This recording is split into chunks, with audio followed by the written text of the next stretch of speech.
నమస్కారం welcome to జనం కోసం జర్నలిజం న్యూస్. తగ్గేదే లేదు, జైలులో కూడా ఇద్దరం కలిసే ఉంటాం. ఘోరం రోగం. జైలుకు వెళ్లిన నా భార్య నాతోనే ఉంటుందంటున్న అఘోరి. ఓ మహిళ ఇచ్చిన ఫిర్యాదు మేరకు అఘోరిని 2 గంటల పాటు విచారించిన పోలీసులు. విచారణ అనంతరం అఘోరిని చేవెళ్లకోటలో హాజరుపరిచేందుకు తీసుకుని వెళ్లిన మోకాలి పోలీసులు. చట్టం తన పని తాను చేసుకుపోతుందంటున్న అఘోరి. ప్రస్తుతానికి తనేమీ మాట్లాడనని, నేను జైలుకు వెళ్లిన వర్షిని తనతో పాటే ఉంటుందంటున్న అఘోరి. కేసు కోర్టులో ఉంది. చట్టం తన పని తాను చేసుకొని పోతుంది. నేను పోలీసులకు సహకరిస్తున్నాను, కోర్టుకు సహకరిస్తున్నాను. ఇప్పుడు మీతో పాటు ఉన్న అమ్మాయి ఎక్కడ ఉంది? మీతో పాటు భార్య నాతోనే ఉంటది. జైలు కూడా మీతో పాటు వస్తుందా? ఒక డాక్యుమెంట్ తీయాలి నాదే, జిరాక్స్ కావాలి.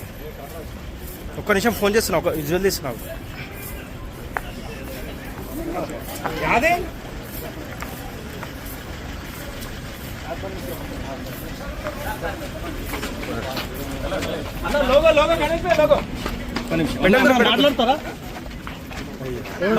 మాట్లాడతారా? కేసు కోర్టులో ఉంది. చట్టం తన పని తాను చేసుకొని పోతుంది. నేను పోలీసులకు సహకరిస్తున్నాను, కోర్టుకు సహకరిస్తున్నాను. ఇప్పుడు మీతో పాటు ఉన్న అమ్మాయి ఎక్కడ ఉంది? మీతో పాటు భార్య నాతోనే ఉంటది. జైలు కూడా మీతో పాటు వస్తుందా?